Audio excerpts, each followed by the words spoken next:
Dear student, हम लोग पढ़ रहे थे एपी अर्थमेटिक प्रोग्रेशन समांतर श्रेणी, जिसमें से 3 क्वेश्चन हम लोगों ने सॉल्व कर लिया है। अभी चौथा क्वेश्चन क्या कहता है, चौथा का पहला, निम्नलिखित में से कौन एपी है? यदि कोई एपी है तो इसका सार्वंतर ज्ञात कीजिए और इसके 3 और पद लिखिए। मतलब अगर ये एपी रियल में है, ठीक है, तो इसके 3 पद और लिखना है। तो हम लोग कैसे जानते थे कि ये एपी है या नहीं? तो इसे एपी होने के लिए हमारे पास 2 चीजें होना अति आवश्यक है। पहला चीज ये कि हमारे पास होना चाहिए क्या? तो पहला चीज ये हमारे पास होना चाहिए ए, ठीक है, ए हमारे पास होना चाहिए। और क्या होना चाहिए? डी होना चाहिए। तो ये दोनों हम लोग निकाल लेंगे तो समझेंगे ये एपी है। कैसे? तो ए बराबर तो दिया हुआ है, जो सामने रहता है उसे हम लोग ए कहते हैं।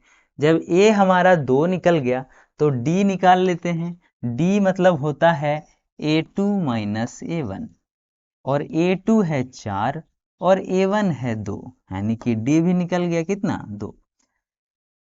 जब A2 और अच्छा D, जब हम लोग चेक करते हैं कि ये AP है या नहीं, तो D निकालने के लिए 2 बार हम लोग निकालते हैं A3 माइनस A2।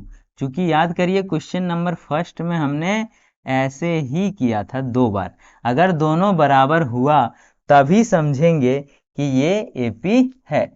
तो यहाँ पे कर देते हैं, ये 3 है 8 और A2 है 4, ऐसे कर देते हैं तो यहां पर आ गया 4।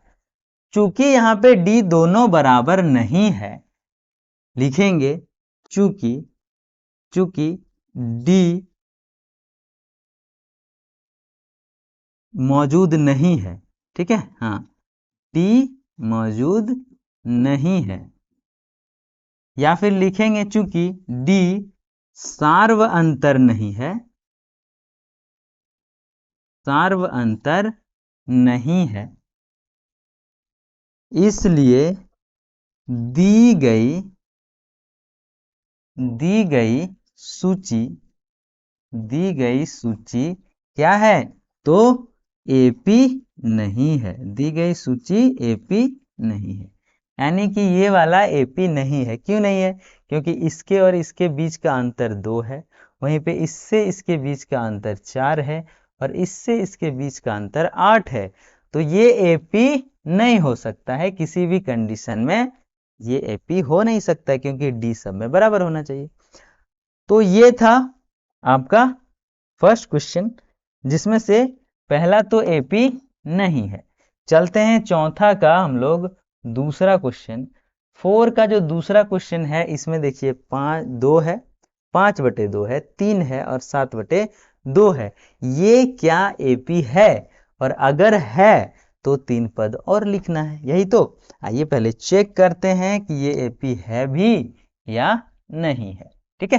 हाँ, चलिए सबसे पहले देखिए हमारा दिया हुआ है ए। तो ए कितना दिया हुआ है भाई? दिख रहा है ना? अच्छा, थोड़ा सा कम दिख रहा है तो थोड़ा सा इसे ज्यादा दिखा देते हैं, ठीक है। ए दिया हुआ है, कितना दिया हुआ है? 2। और डी की बात करें तो डी कैसे निकाले थे पिछला बार? A2 माइनस A1 बराबर होना चाहिए A3 माइनस A2। ये वाला चीज याद रख लीजिए। अगर डी दोनों बराबर निकल जाता है तो एपी है। A2 है 5/2 और इसमें घटा देंगे 2, और यही बराबर होना चाहिए A3 है 3 और उसमें घटा देंगे 5/2। ऐसे कर देंगे और भिन्न का घटाव बना लेंगे। कैसे करते हैं भाई? जब इधर नीचे 1 रहे तो 2 को 2 से गुना करते हैं, 4, 4 में 5 घटेगा तो 5 में 4 घटेगा 1, और नीचे में है 2। ऐसे ही इधर 1 है तो इधर गुना कर देते हैं, यानी कि 3 दूना 6, 6 में 5 घटेगा तो 1/2। अभी देखिए डी निकल गया है और ए भी निकल गया है, तो ये दोनों एपी है। तो लिखेंगे अर्थात ए बराबर 2 तथा डी बराबर 1/2 है, इसलिए यह सूची या फिर दी गई सूची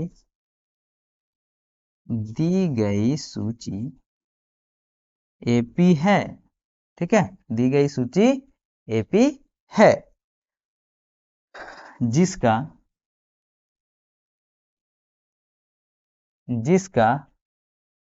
अगला तीन पद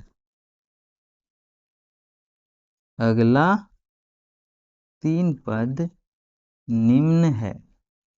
कैसे हम लोग निकाले थे? क्वेश्चन नंबर पहला का याद करिए कि हम लोग अगर हमारे पास A3 दिया है और ये 4 निकालना है तो A4 का फॉर्मूला होता है A3 प्लस डी।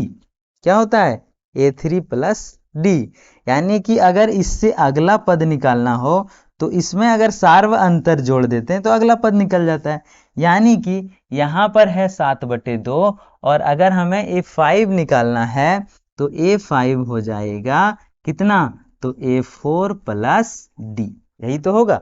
यानी कि A4 प्लस डी जोड़ देते हैं, इसमें 7/2 है और 7/2 में 1/2 जोड़ देते हैं, यही तो डी है 1/2। यानी कि यहाँ पर हो जाएगा 8/2। देखिए 2 2 नीचे है, 8/2 अर्थात 4। ठीक है, A5 निकल गया।